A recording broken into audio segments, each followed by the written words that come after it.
"You don't belong here anymore." That's what Bri said, still in her black dress, still wearing the pearls Evan gave her last Christmas. Her voice was flat, almost bored, as if evicting me was just another item on her to-do list. She didn't even meet my eyes. I stood on the porch holding Evan's ashes in both arms like a newborn. I had come straight from the cemetery.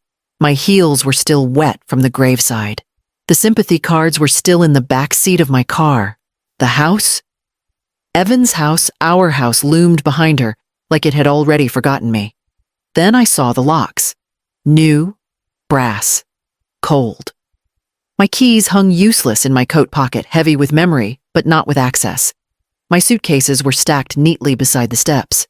My name tagged in black marker on masking tape. My life boxed and labeled like I was already gone. I didn't want to leave them out in the rain, Bri added, gesturing to the luggage. "It's going to pour tonight." She smiled almost kindly, and for a second I thought I might pass out. I shifted the urn in my arms and forced my voice to stay steady. "He said I'd always have a place here." She tilted her head. "And now he's gone." The door clicked shut before I could say another word. The porch light blinked off. I stood there in silence until the wind picked up, tugging at the hem of my coat. I tightened my grip on Evan's urn and turned slowly, my body moving, before my mind could catch up. The car felt colder than the cemetery had. I sat in the driver's seat, keys in the ignition, but didn't start it. Not yet. My hands trembled, but not from grief this time. From something deeper, more focused. I didn't cry. Not then. Instead, I picked up my phone and scrolled down to the name Evan had told me to call, just in case something ever went wrong. The phone rang twice before I hung up. I couldn't bring myself to speak just yet, not while my hands still shook and the smell of funeral lilies lingered in my coat. Instead, I drove, nowhere in particular. Past the pharmacy where I bought his inhalers as a boy. Past the little diner we used to split pancakes in when we could only afford one plate. I drove until the motel sign blinked like a tired eye, and I pulled in without thinking. That night, in the stale air of room 204, I sat on the edge of the bed and opened my hands. I stared down at my palms like they still held pieces of him. I raised Evan on my own. He was just 7 when his father passed. A heart attack. Fast. Brutal. Unfair. I remember standing in the garage with the banker shaking hands over the refinance. I sold the car that week, picked up night shifts, canceled health insurance. I didn't have a map. Only Evan. He wanted to build things even as a teenager, apps, games, tools I didn't understand. What I did understand was sacrifice. I sold my wedding ring when he needed his first laptop, cashed out my 401k when he launched his first startup, and when the investors pulled out and the company nearly crumbled, he needed collateral. "It's just paperwork, Mom," he said, sliding the deed across the table.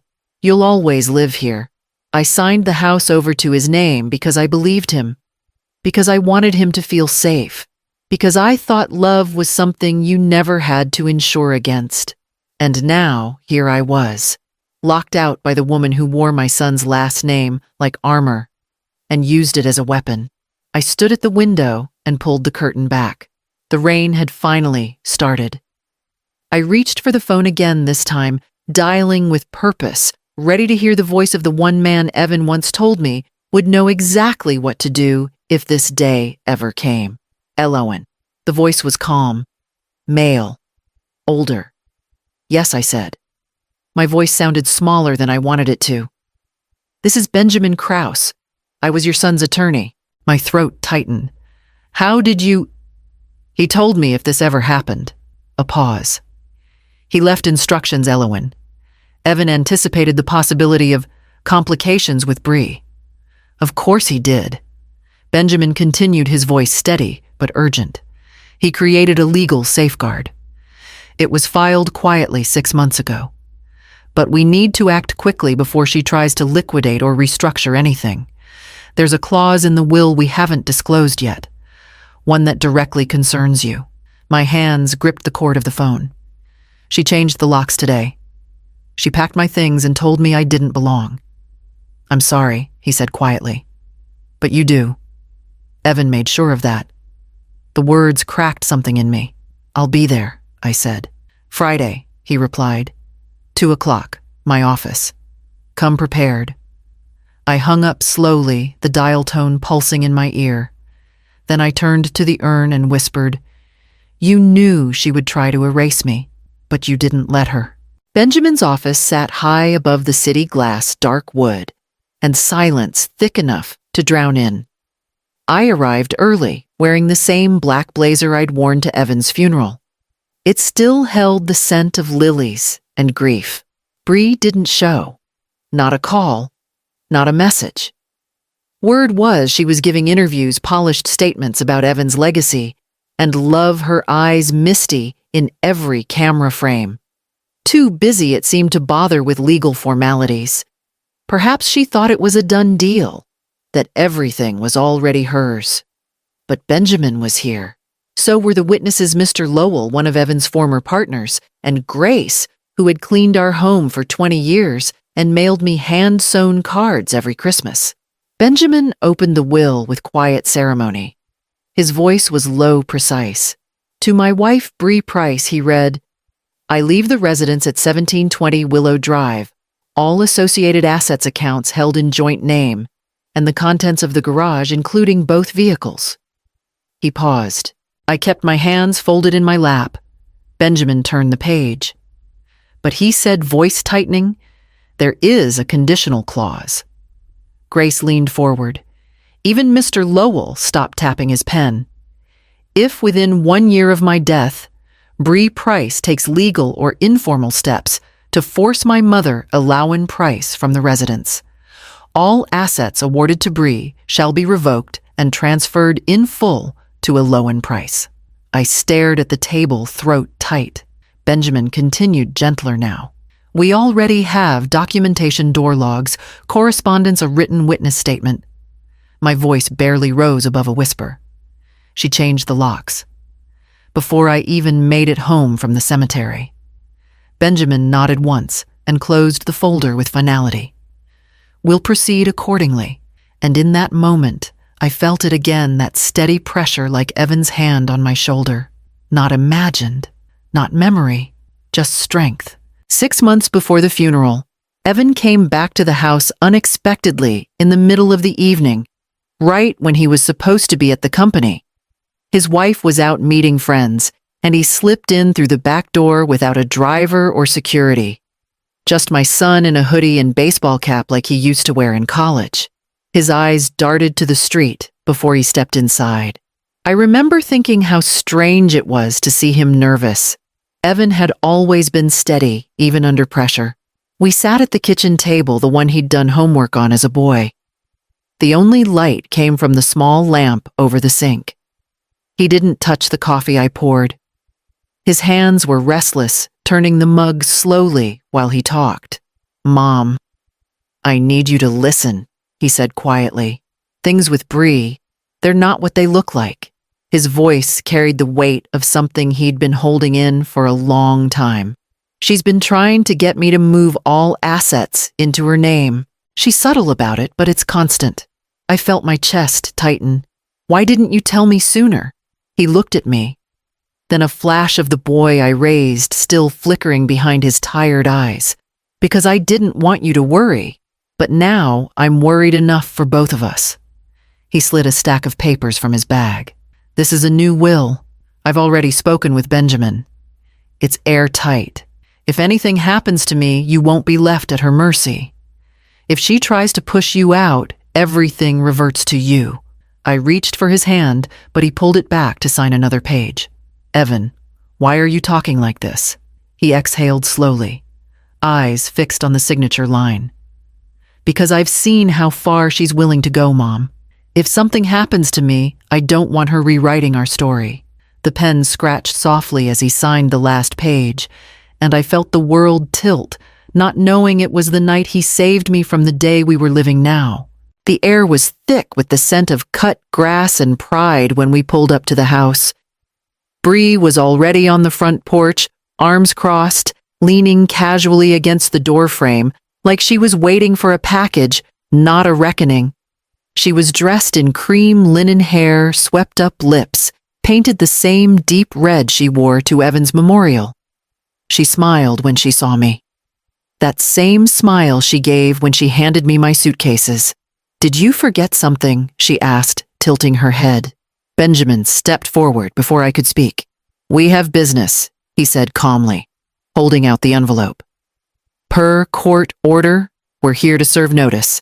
Elowin has the legal right to re-enter this property effective immediately." She scoffed. "Didn't even take the envelope. You can't be serious. Evan left this house to me. I'm his wife." Benjamin didn't argue. He just opened his briefcase and pulled out a small tablet. "There's a video," he said. That's when her smile slipped. Just a little. He pressed play.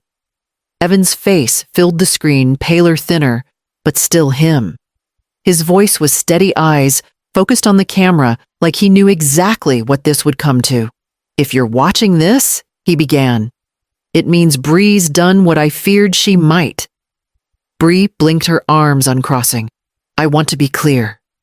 Evan said, "If my mother is mistreated, evicted, disrespected, discarded, like she didn't build this with me, then everything in this will transfers to her. Because she earned it. Because I owe her everything." The silence that followed was colder than winter. Bri stared at the screen, mouth open, face draining of color. Benjamin let the video finish before tucking the tablet away. "You changed the locks the day of the funeral," he said simply. "That alone meets the trigger." I stepped forward then. Not to gloat, not to taunt, just to reclaim the ground I was standing on. Bri didn't stop me. She only turned away, walked into the house, and shut the door without a word. The receptionist recognized me on sight. Her eyes widened, then quickly softened as she stood. "Mrs. Price," she said, "they're waiting for you upstairs." I nodded, clutching my purse tighter. The last time I was here, it was to drop off a home-cooked meal for Evan after a 16-hour product launch. Now I was walking in with court-validated papers and my son's final wishes in writing. The boardroom was cold in that deliberate, expensive way. Glass walls, leather chairs, bottled water, lined like soldiers at each seat. Bri was already there, seated at the head of the table, legs crossed, like she owned the building. When I entered, she didn't blink, but her grip on the armrest tightened. "Thank you for joining us," said Mr. Lanning, one of Evan's earliest partners. His tone was formal, neutral. Bri wasted no time. "We're here to discuss leadership succession and the charitable foundation Evan established. As his widow, I'll be assuming chair responsibilities." Benjamin stepped forward, placing a leather folder at the center of the table. "Actually, we're here to review the final directives in Evan's shareholder agreement. You'll see that voting authority and board influence now legally transfer to his designated successor." He turned to me. "Elowin Price." Chairs shifted. Bri's jaw tightened. "That's impossible," she said. He never mentioned. He filed the amendment quietly. Benjamin cut in to avoid conflict. "It's all valid. Witnessed, notarized, and court-affirmed." I looked down the table at faces that once looked past me. Now they looked at me. "I'm not here to wear Evan's title," I said, keeping my voice calm. "I'm here to protect what he built." I turned to Bri. "And remove what threatens it." She stood ready to argue, but I didn't give her the chance. "You tried to claim the foundation, Evan's name, his work. But this legacy isn't for takers. It's for builders. And you've done nothing but strip value from everything he stood for." Benjamin handed her the formal notice. Her chair no longer belonged to her. I took the seat Evan had left for me. The morning headlines were louder than Bri ever dared to be in person. Photos of Evan and me taken years ago in the garden. Me in sweatpants, him with dirt on his cheeks, ran alongside captions like, "Mother tightens grip on late son's empire." Another article showed blurry security footage from the house, conveniently cropped to make me look like an intruder, not someone reclaiming what was mine. She was retaliating. That afternoon, my debit card was declined at the pharmacy. I checked my account, frozen.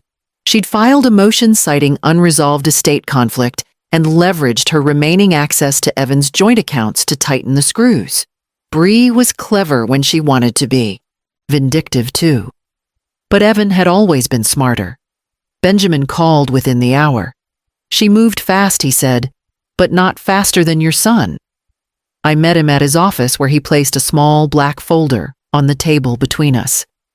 Evan created this 6 months ago. A trust. Fully funded, fully separate. He named you sole beneficiary. I opened the folder. Inside was a list of assets, accounts, legal protections, even a designated PR team he'd prepaid for. $5 million. Quietly secured. Waiting. He knew what she might do, Benjamin said gently. And he made sure you wouldn't have to fight alone. For a long moment, I couldn't speak. I just stared at Evan's signature, bold and final, and felt something crack open in my chest. He hadn't just left me the tools to defend myself. He'd left me a declaration. He trusted me to finish what he started. Later that night, Bri tried to call. I didn't answer. I didn't need to. The next morning, my team released a single statement to the press. Mrs. Allewen Price holds no interest in public drama.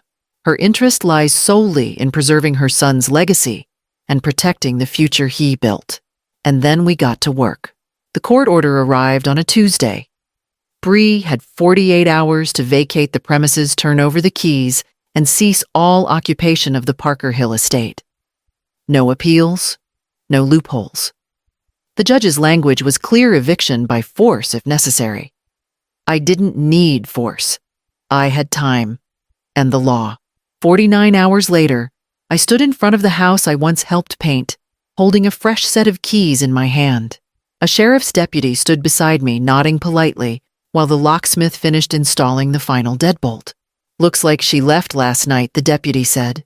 Car was gone by dawn. The driveway was clear, the windows shuttered. Only the scent of some overpriced floral diffuser lingered at the entrance, sweet and artificial, nothing like Evan. I stepped inside. The place looked like a museum now. Immaculate cold. No pictures of us on the hallway table, just abstract art and polished stone. I moved quietly from room to room. The walls still echoed his laughter if I stood still long enough. But the warmth was gone, stripped, erased. Like Bri had tried to delete every part of him that wasn't hers. In the kitchen, I opened the cabinet and found the mugs still stacked by color, just how Evan liked them. I took 2 out. Made coffee the slow way, boil, pour, wait. 1 cup for me, 1 for him. I placed his mug at the far side of the table in the chair he always chose when he wanted to think. When he needed silence to figure something out. I sat across from it, hands wrapped around the warmth, eyes fixed on the chair. No candles, no prayers, just coffee. The wind outside brushed softly against the windows. No more banging fists, no shouting, no locks keeping me out. This time I didn't knock. I didn't ask. I simply came home. The room still smelled faintly of him. Not the cologne Bri bought for appearances, but the real scent ink cedar shelves and the soft must of old books. Evan's childhood bedroom had long been transformed into a home office, but now it stood bare. Furniture, removed walls, echoing. It was mine to rebuild. I carried in the first box myself. Photographs, handwritten letters from scholarship recipients, framed newspaper clippings from Evan's earliest startup days. Then came the table solid oak, the one he had begged me not to throw away after high school. I centered it beneath the window. A team helped hang the portraits. Evan with his arm around a group of students in Chicago. Evan speaking at a graduation ceremony in Atlanta. Evan smiling, genuine, unguarded, while planting a tree on the lawn of his first office. On the wall above the desk, I placed the last photo of us together. His hand on my shoulder, the pride in his eyes so loud it drowned out the boardroom cameras. I opened the drawer. There it was, a sealed envelope, my name in his handwriting. I sat down, heart steady, and opened it. Mom, if you're reading this, it means she did what I feared, but it also means you're still standing. And if you're still standing, then the story isn't over. Don't let her rewrite it. You built this first. You carried the weight long before anyone saw the gold. Let them see now. Love, Evan. I read it twice, maybe 3 times, until the words blurred and the paper shook lightly in my hands. Then I placed it in the drawer beneath a stack of new grant proposals. Outside, the wind moved through the trees like breath, like memory. I leaned back in the chair, closed my eyes. The house didn't feel haunted anymore. It felt like it remembered me, like it knew exactly who I was. And for the first time in a long time, I didn't feel like a guest in my own story.